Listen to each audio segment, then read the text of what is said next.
नमस्कार दोस्तों, स्वागत है आपका एक्सप्लेन जीके में। आज का हमारा टॉपिक है व्यंजन। तो चलिए शुरू करते हैं बिना देरी के। जिन वर्णों को बोलने के लिए स्वर की सहायता लेनी पड़ती है उन्हें व्यंजन कहते हैं। दूसरे शब्दों में व्यंजन उन वर्णों को कहते हैं जिनके उच्चारण में स्वर वर्णों की सहायता ली जाती है, जैसे का, खा, गा, चा, छ, ता, था, दा, भा, मा इत्यादि। का से विसर्ग तक सभी वर्ण व्यंजन हैं। प्रत्येक व्यंजन के उच्चारण में आ की ध्वनि छिपी रहती है। आ के बिना व्यंजन का उच्चारण संभव नहीं है। जैसे ख प्लस आ खा, प प्लस आ पा। व्यंजन वह ध्वनि है जिनके उच्चारण में भीतर से आती हुई वायु मुख में कहीं ना कहीं किसी ना किसी रूप में वादित होती है। स्वर वर्ण स्वतंत्र और व्यंजन वर्ण स्वर पर आश्रित हैं। जैसे हिंदी में व्यंजन वर्णों की संख्या 33 है। जैसे हम आगे समझेंगे। व्यंजन के प्रकार। व्यंजन 3 प्रकार के होती हैं: स्पर्श व्यंजन, अंतस्थ व्यंजन, ऊष्म व्यंजन। स्पर्श का अर्थ होता है छूना। जिन व्यंजनों का उच्चारण करते समय जीभ मुख के किसी भाग जैसे कंठ, तालु, मूर्धा, दंत अथवा ओंठ का स्पर्श करती है उन्हें स्पर्श व्यंजन कहते हैं। दूसरे शब्दों में ये कंठ, तालु, मूर्धा, दंत और ओष्ठ स्थानों के स्पर्श से बोले जाते हैं, इसी से इन्हें स्पर्श व्यंजन कहते हैं।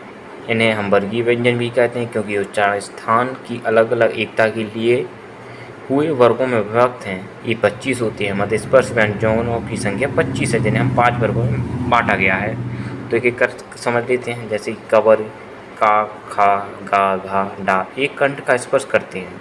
दूसरे नंबर चवर, चा, छा, जा, झा, या ये तालु का स्पर्श करते हैं बोलते समय। तीसरा है टवर, टा, ठा, डा, ढा, णा ये मूर्धा का स्पर्श करते हैं। और चौथा है तवर्ग, ता, था, दा, धा, ना ये दांतों का स्पर्श करते हैं। पांचवा है पवर्ग, पा, फा, बा, मा, भा ये होठों का स्पर्श करते हैं। अब दूसरा समझते हैं अंतस्थ व्यंजन।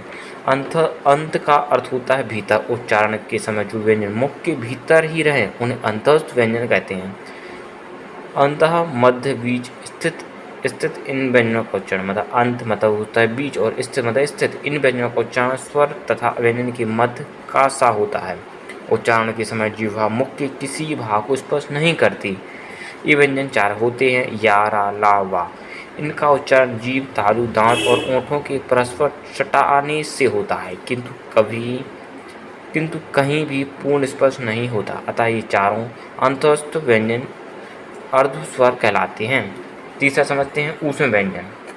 ऊष्म का अर्थ होता है गर्म। जिन वर्णों के उच्चारण के समय हवा मुख के विभिन्न भागों से टकराए और सांस में गर्मी पैदा करे उन्हें ऊष्म व्यंजन कहते हैं। ऊष्म का होता है गर्म। इन व्यंजनों के उच्चारण के समय वायु मुख से रगड़ खाकर ऊष्मा पैदा करती है, यानी उच्चारण के समय मुख से गर्म हवा निकलती है। ऊष्म व्यंजनों का उच्चारण एक प्रकार की रगड़ या घर्षण से उत्पन्न वायु से होता है। ये भी 4 व्यंजन होते हैं: सा, सा, सा, हा। उच्चारण स्थान के व्यंजनों का वर्गीकरण चलिए समझते हैं। व्यंजन का उच्चारण करते समय हवा मुख के अलग अलग भागों से टकराती है। उच्चारण के अंगों के आधार पर व्यंजनों का वर्गीकरण इस प्रकार है।